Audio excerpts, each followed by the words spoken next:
Samantala, mga carnapper, mas gusto mo nung magnakaw ng mga motorsiklo kaysa sa mga sasakyan.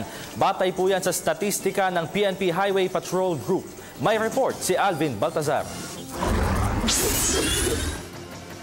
Pinayuhan ng PNP Highway Patrol Group ang mga motorcycle users na mas doblehin pa ang pag-iingat para matiyak na di ito makukulimbat ng mga masasamang loob.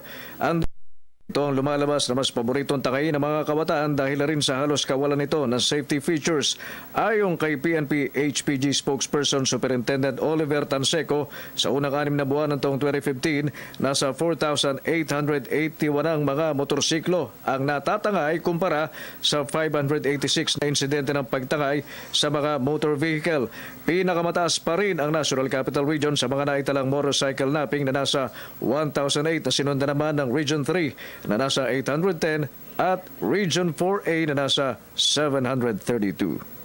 Medyo tumaas po tayo ngayon sa bilang ng mga motorsiklo na nawawala kumpara po sa nakaraang taon. Samantala, nagbukas na ng Facebook account ang Highway Patrol Group na kung saan doon makikita ang mga recovered at mga impounded na mga sasakyan. Sa kotse mo, i-click mo. Makikita na ang itsura ng mga recovered vehicles, description ng mga sasakyan ng chassis, engine number, plate number at iba pa. Which is space, recovered, and impounded vehicles po. Picture po, details, chassis number, plaka, kulay.